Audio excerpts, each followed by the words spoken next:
अस्सलाम वालेकुम नाज़रीन, क्या हाल है। उम्मीद है आप सब ठीक होंगे। आज मैं आप लोगों के लिए लाई हूँ संडे स्पेशल रेसिपी। आज मैं आपके लिए जो रेसिपी लाई हूँ वो है बड़े का गोश्त और आलू, मतलब आलू गोश्त। उम्मीद है आप लोगों को पसंद आएगा। सबसे पहले मैंने 1 किलो बड़े का गोश्त ले लिया, उसको अच्छे तरीके से धो लिया। यहाँ मैंने 6 से 7 अदद टमाटर ले लिए, थोड़ी सी अदरक और एक पोथी लहसुन, और ये हमारे पास 2 से 3 अदद हरे प्याज है। इन सबको अब हम काट लेंगे। ये हमने हरे प्याज काट लिए हैं, ये अदरक और लहसुन, ये हमने एक डोंगे में पानी ले लिया है, ये हमारा गोश्त है, और ये हमने टमाटर काट लिए हैं। अब हम इन सबको कुकर के अंदर डाल देंगे। सबसे पहले हमने गोश्त डाल दिया। अब हम इसके अंदर तकरीबन आधा किलो पानी ऐड करेंगे।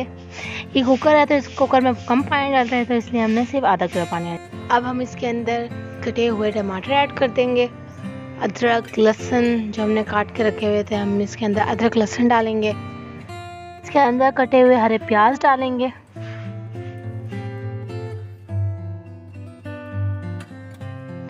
अब हम इसके अंदर डालेंगे 2 चम्मच लाल मिर्चें। ये देखिए हमने इसके अंदर 2 चम्मच लाल मिर्च ऐड कर दी। अब हम इसके अंदर डालेंगे हस्बे जायका नमक।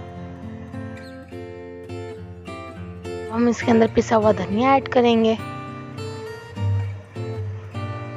अब हम इसके अंदर आधे चम्मच हल्दी ऐड करेंगे। ये देखिए हमने हर चीज़ इसके अंदर डाल दी। अब हम ये सब चीज़ें डालने के बाद कुकर को हम 15 से 20 मिनट तक के लिए बंद कर देंगे। इतने कुकर में गोश्त कर रहे हैं, इतने हम आलू काट लेते हैं। 4 से 5 अदद मैंने आलू ले लिए। अब हम इसको छील लेंगे।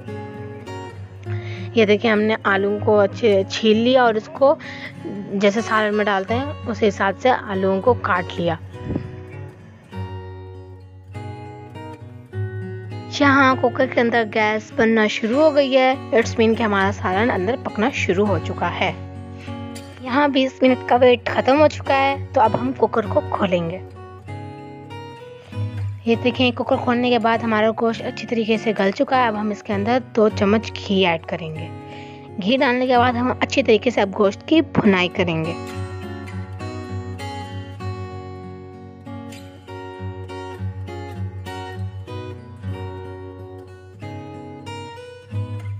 हमारा गोश्त भुन चुका है। अब हम इसके अंदर आलू ऐड करेंगे। ये देखिए हमने इसके अंदर आलू ऐड कर दिया और इसको अच्छी तरीके से हम मिक्स कर लेंगे। अब आलू गलाने के लिए हम इसके अंदर 2 गिलास पानी ऐड करेंगे और उसको 5 मिनट के लिए कुकर पे रख देंगे। अब पानी डालने के बाद हम तकरीबन इसको 5 मिनट तक वेट लगा देंगे और इसको कुकर बंद करके रख देंगे। कि हमने कुकर को बंद कर दिया और इस पर वेट लगा दिया। अब 5 मिनट तकरीबन हो चुके हैं, तो अब हम कुकर खोलेंगे और देखेंगे कि हमारे आलू गल चुके हैं या नहीं गले। ये देखें यहाँ अब हमारे जो आलू हैं वो गल चुके हैं। ये देखें सारा जो घी है वो सालन के ऊपर आ चुका है और हमारा आलू गोश्त तैयार है। अब हम इसको एक बाउल के अंदर डालेंगे और ये देखें हमारा आलू गोश्त तैयार है। उम्मीद है आप लोगों को ये रेसिपी ज़रूर पसंद आई होगी। आप लोग इसको नान के साथ या रोटी के साथ खा सकते हैं और मेहमानों के सामने सर्व भी कर सकते हैं।